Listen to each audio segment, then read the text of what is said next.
TFNN. Headline News Update. Here's Tom O'Brien. Welcome, folks. We have the Dow Industrials up 247. You get the NASDAQ up 55. S&Ps are up 23. Gold contract is trading up $3.30 at $11.85. You have silver up 10 cents at $16.40. Bonds. Now, bonds are giving us huge amounts of information, folks. You have the 10-year up 21 ticks at 128.01. The 30-year up 1 full point and 7 ticks at 157.05. And in both cases, you have market spikes, big, huge spike, bonds going up simultaneously with it. What you're going to see here, 10-year right now is down 1 million contracts. It's going to need 2 million contracts. We'll see whether we get 2 million or you have a contraction of that volume when you go higher. King dollar. King dollar is up 111 ticks, trading out at 94.87. The euro is down 47 at 112.21. Now, what is this all about? Well, check it out, folks. This is about as intense as you get. When you have large spikes in the market after you've had downdrafts, that is all about a market that wants to go south. What we have out here today in the SPY is this. The SPY is up $2.46. You've done 32 million shares thus far. You're coming into the downdraft out there that had 161 million, had 113 million, had 188 million. What does that say? That says, bottom line, I suspect this spike is not going to hold. That's in the SPYs. We go to the Qs, the NDX 100. What do you have with the Qs? Qs are actually much weaker than the SPYs. The Qs are up 128. You're at 108.64. You've done 6.1 million shares.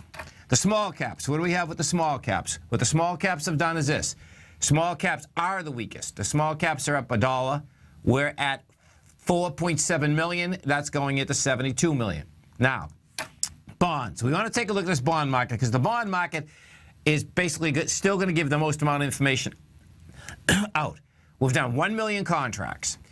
We've hit a price point of 128.06. It looks to me that the bond market, number one, is going to give it up. It's going to do decent volume, probably about 150, 1.5 million contracts, but it needs a couple million.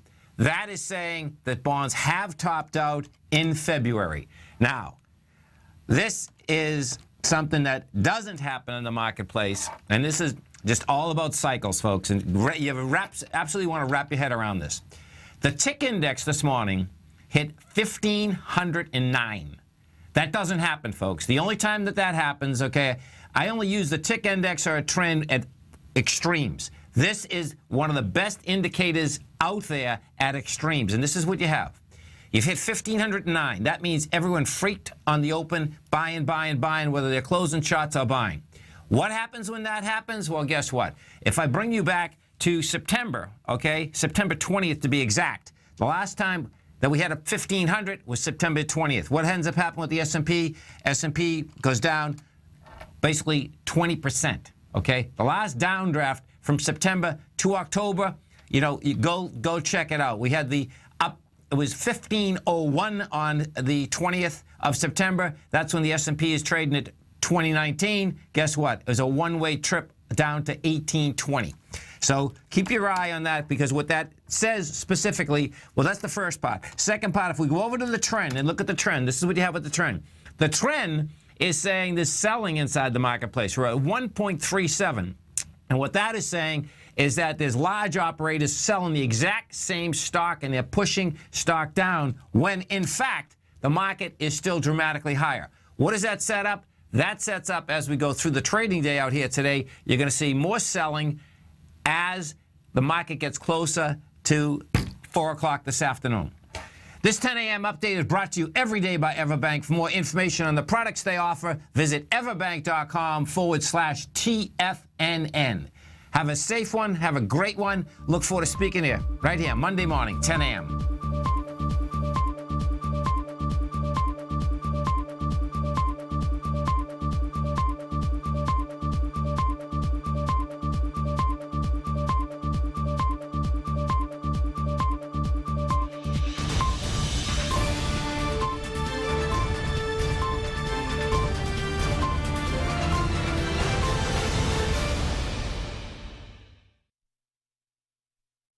If you're like me, you see the world's emerging nations as a very real opportunity, as these countries and their economies are developing right before our eyes. And you can rest assured that Everbank has spotted this opportunity too. In fact, they just recently unveiled the new 5-year market-safe Future Economy CD. This is a CD that could really deliver, but you only have until May 7th to take advantage. Consider the facts. If the future economy's currencies beat the US dollar over the CD term, you'll get all the upside. And should they lose, no worries.